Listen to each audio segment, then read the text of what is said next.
अस्सलामुअलैकुम वरहमतुल्लाहि वबरकातुहू। मार्केट में चाहे हिंदू हो या मुसलमान, पाखंडी बाबाओं का सच आपके सामने मैं उजागर करके रख दूंगा। और नकली मरीज जो नखरे बना लेते हैं, झूमते रहते हैं कि मुझे ये हो गया है वो हो गया है, इन दोनों का सच आपके सामने सबूत के साथ मैं उजागर करके रख दूंगा। खुदा की कसम, ये जो पाखंडी बाबा जो मार्केट में आते हैं, लोगों को लूटते रहते हैं, आज इनका सच मैं सामने करके रख दूंगा। आजकल होता क्या है कि हर मज़हब में कुछ पाखंडी बाबा होते हैं। अगर आप उनके सामने जाएंगे और कहेंगे कि मुझे देखिए ज़रा, मुझे कुछ परेशानी हो गई है, चैन नहीं है, सुकून नहीं है, वो क्या कहेंगे, आपका हाथ पकड़ेंगे या फिर कुछ मिट्टी वगैरह पैसे वगैरह मांगेंगे। आप चावल लेके घर से जाएंगे, कुछ भी लेके जाएंगे तो रखेंगे, आँख थोड़ी देर बंद करेंगे, फिर आपसे कहेंगे कि आपके घुटने में दर्द रहता है, आपके जिस्म में थोड़ा बहुत दर्द रहता है, आपको कभी कभी घबराहट सी महसूस होती है, बेचैनी सी लगी रहती है, रात को कभी कभी नींद नहीं आती है। मेरे भाई, मैं आप सभी को बताना चाहता हूँ, चाहे आप किसी भी मज़हब से बिलोंग करते हैं, मैं आपको बताना चाहता हूँ, जब इंसान काम करता है तो उसका जिस्म जो है थक जाता है, कभी कभी दर्द होता है, कभी कभी ज़्यादा थकान की वजह से देर से नींद लगती है, और थोड़ी बहुत जिम्मेदारियाँ हर किसी के सर पे होती है तो थोड़ा बहुत घबराहट, टेंशन और उलझन हर किसी को होती है। तो इंसान को लगता है कि हाँ, सच में लगता है मेरे ऊपर कोई साया, ये बाबा सब सच सच बता रहे हैं, लगता है ये कोई पहुँचे हुए बाबा हैं।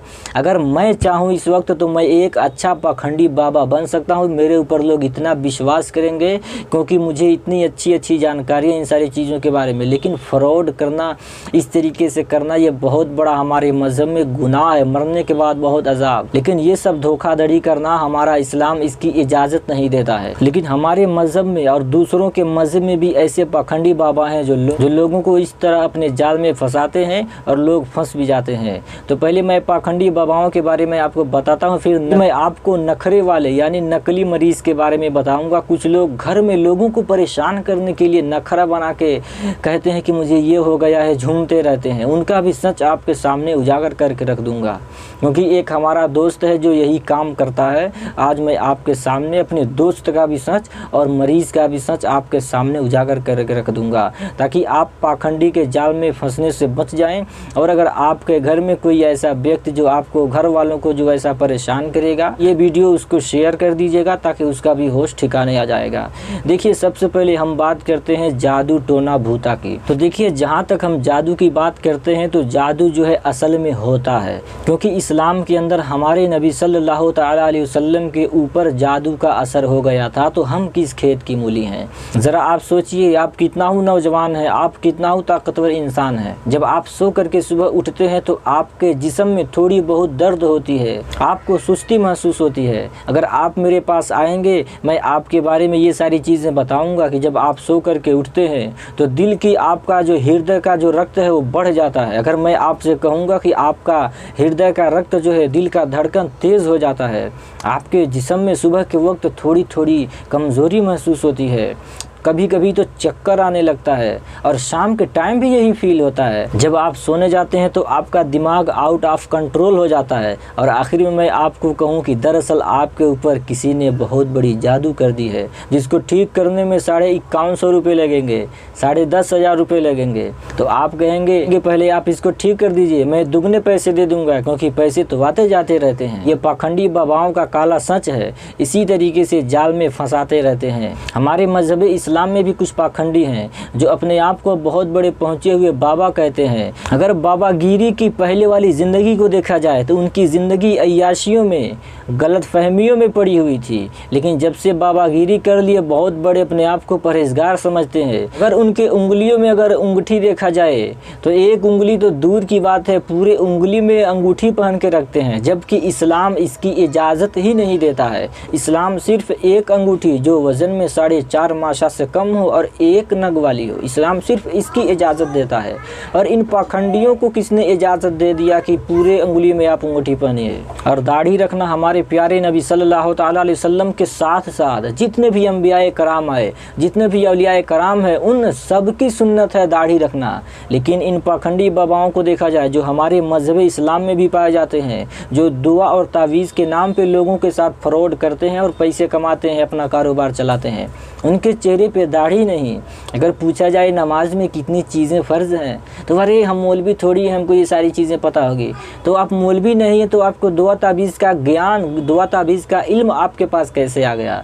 मैं मानता हूँ कि दुआ तावीज़ में तासीर होती है, बरकत होती है, आयतुल कुर्सी में बरकत होती है, कुरान पाक की सूरतों में बरकत होती है, दुरूद शरीफ में बरकत होती है। लेकिन आपको नमाज के बारे में पता नहीं है, आपके चेहरे पे दाढ़ी नहीं है, आपको जब कुरान पढ़ना नहीं आता है तो दुआ तावीज़ आपको करने का अधिकार किसने दे दिया है? जबकि दुआ तावीज़ करने के लिए एक नहीं बहुत से अमलियात करने पड़ते हैं, नमाज की पाबंदी करनी पड़ती है, तमाम किस्म के गुनाहों से बचना पड़ता है और कई सारी चीज़ों से परहेज़ करना पड़ता है तब। और हर नमाज के बाद कुछ वजीफ़ा पढ़े जाते हैं, बाज़ औक़ात आधा आधा एक एक घंटा तक बैठ कर के वजीफ़ा पढ़ा जाता है, तब जा कर के इंसान जब तावीज़ लिखता है तो उसकी तावीज़ में असर होती है। और इस वीडियो को जितने भी लोग देख रहे हैं, मैं उनसे गुजारिश कर रहा हूँ कि अगर आप इन सारी चीज़ों में फंस गए हैं तो आप दूर हट जाइए। और अगर आप इन सारी चीज़ों का शिकार हो चुके हैं, जैसे जादू टोना के बारे में अगर आप फंसे हुए हैं, क्योंकि जादू तो हमारी नबी सल्लल्लाहु अलैहि वसल्लम के ऊपर असर हो गया था, अगर आप जादू में फंसे हुए हैं, अगर आप इसका अच्छे से इलाज कराना चाहते हैं तो मैं कोई एडवर्टाइजमेंट नहीं कर रहा हूँ। आप किसी अच्छे शख्स से दिखाइए जो शरीयत का पाबंद हो, जो नमाज का पाबंद हो।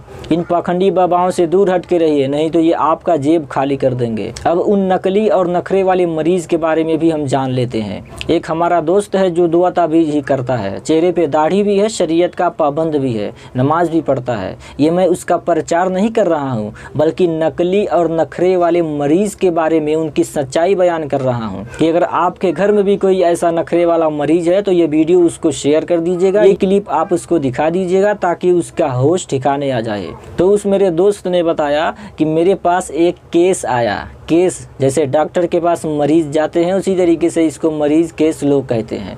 तो उसके पास मरीज़ आया, केस आया, तो उसने सब कुछ अच्छे से जांच पड़ताल किया, कोई मामला नहीं है। दरअसल एक लड़की थी, लड़की घर वालों को हमेशा परेशान करती थी, जैसे भूत प्रेत किसी के ऊपर पड़ जाए इस तरीके से परेशान करती थी, झूमती थी, कभी यहाँ तो कभी वहाँ जाती थी, घर वालों को परेशान करके रख देती थी।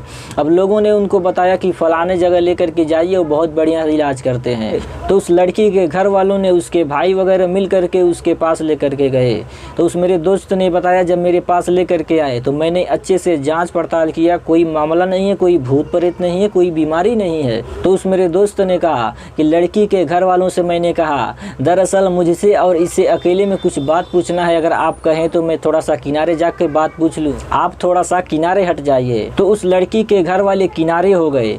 तो उस मेरे दोस्त ने कहा उस लड़की को मैंने खींच करके गले पे एक तमाचा दिया, और तमाचा दिया तो उस लड़की का होश ठिकाने आ गया और मेरे तरफ वो घूरने लगी। तो मेरे दोस्त ने कहा, मैंने उस लड़की से पूछा, देख तेरे बारे में मुझे सब कुछ पता है, तू नखड़ा बना रही है, तुझे कोई भूत प्रेत नहीं पकड़ा है, कोई बीमारी नहीं है, सच सच बता दे कि ये सब नखड़ा तूने किस लिए बनाया है।